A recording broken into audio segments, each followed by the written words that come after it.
눈이 반짝반짝, 귀가 반짝반짝, 뇌 회로도 반짝반짝 움직이는 이 순간에 접근을 해서 아이에게 말을 들려주는 거죠. 서로 다른 곳을 보고 있을 때 대화를 시도하고 계속 말을 걸어주면 엄마가 진이 빠지고 안녕하세요. 소아청소년과 의사 예혜련입니다. 발달이 느려서 오는 아이들 중에 말이 느린 아이들이 제일 많은데요. 그런 부모님들 중에서 내가 말수가 적어가지고 아이한테 말을 많이 못 들려줘서 우리 아이 말이 느리다 라고 자책하시는 분들이 꽤 많이 있으세요. 그래서 제가 그런 분들을 위해서 카메라를 켰습니다. 먼저 언어 발달에 미치는 영향에 대해서 말씀드리고 싶은데요.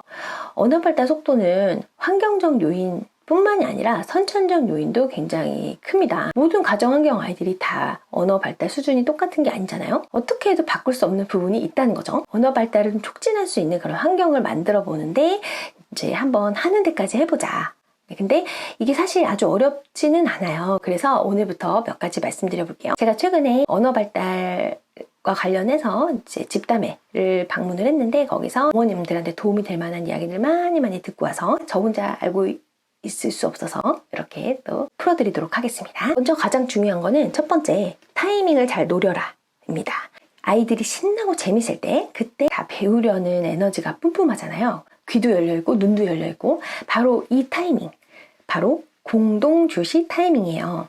그래서 아이가 엄마 보고 삼을 보고 반복할 때 있잖아요. 포인팅을 하기도 하고 포인팅을 하면서 엄마를 보는 그런 상황. 이 상황에 엄마가 들어가는 거죠. 네, 엄마가 들어가면 사물이랑 아이와 엄마의 트라이앵글, 삼각형이 그려지는 이 순간이 공동주시 상황이에요. 언어 촉진을 극대화할 수 있는 상황이라고 합니다. 힘들게 애쓰면서 아이한테 많이 들려주는 게 효과가 있을까요? 아니라고 합니다. 양보다는 질이에요. 그래서 TV 틀어주는 거랑 사실 별반 차이가 없을 수도 있어요.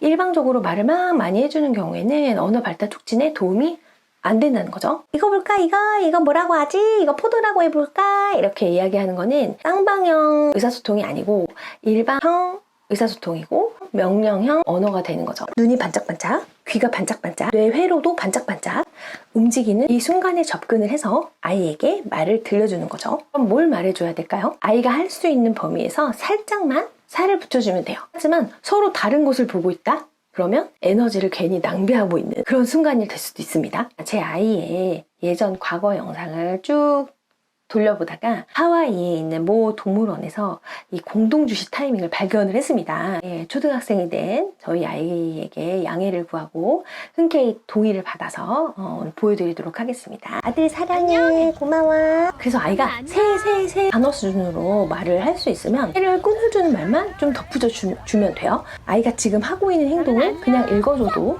좋습니다. 꼬리를 막 이렇게 포인팅하고 있으면 우와 파란색 꼬리 멋지다. 새가 막 도망가면 우와 새가 도망가네. 새꼬리를 막 만지려고 하면 안돼 새가 아야 아프대. 만지지 말자. 뭐 이렇게 얘기를 해주면 되죠. 그냥 그 상황을 그냥 얘기를 해주면 돼요. 그래서 조금 더 살만 붙여준다 이런 느낌으로 지금 일어나고 있는 일을 간단하게 아이가 알아들을 수 있는 수준으로 중계를 해주면 됩니다. 우리는 행복할 때 가장 잘 배우잖아요. 좋아하는 거 할 때, 재밌고 신날 때 잘 배울 수가 있습니다. 스폰지처럼 빨아들일 수가 있죠. 아이도 자기가 학습할 준비가 된 공간은 자기가 깔아놓은 판이에요. 그 판에 그냥 우리가 들어가면 돼요. 숟가락만 얹으면 되죠. 그래서 특정 활동을 만들어서 교구를 사서 하루 시간을 내서 아이의 언어를 촉진해야 된다 뭐 이런 부담감 내려놓고 서로 다른 곳을 보고 있을 때 대화를 시도하고 계속 말을 걸어주면 엄마가 진이 빠지고 그리고 굉장히 가성비가 떨어져요.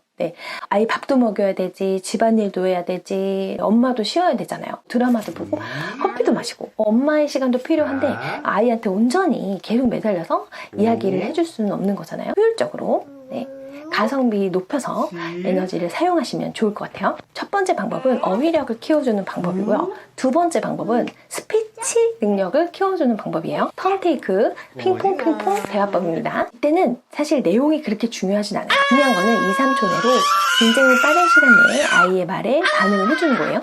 이때는 그 어휘력 습득보다는 대화 스킬을 늘려주는 그런 방법이 되겠습니다. 어휘력만 풍부하다고 대화 스피치가 가능한 게 아니잖아요. 상대방이 이야기가 끝나는 걸 기다려주고 다음 이어받아서 대답을 해주고 주고받고 노래하듯이 이어지는 그런 흐름이 중요하잖아요. 네, 그런 것들을 연습을 하는 거죠. 무슨 얘기 하든지 상관없어요. 옹알이도 괜찮습니다. 그래서 그걸 똑같이 따라해도 되고 살짝 그냥 어머님이 얘기하고 싶은 얘기 아무거나 해도 돼요. 모노톤으로 얘기하진 않잖아요. 높낮이, 강세 이런 거를 변화를 하면서 이야기를 하잖아요. 그러니까 이걸 그냥 그대로 하면 됩니다. 아이가 알아듣든 말든 네, 서로 이제 그냥 놀이처럼 하는 거죠. 말놀이. 네, 그래서 이런 것들도 굉장히 재밌게 할 수 있고 아이가 뭔가 음성을 내뱉는 연습 그리고 대화를 흉내내는 그런 연습을 할 수 있어서 많은 도움이 될 수 있습니다. 왜 이렇게 우리가 언어 발달에 집중을 하냐? 결국에는 학습이에요. 네, 그러니까 아이가 이렇게 언어가 느린 게 거기서 끝나는 게 아니고 결국에는 나중에 초등학교 입학했을 때 읽기, 쓰기, 학습 능력에 영향을 미칠 수 있기 때문에 우리가 지금 열심히 이런 공부를 하고 있는 겁니다.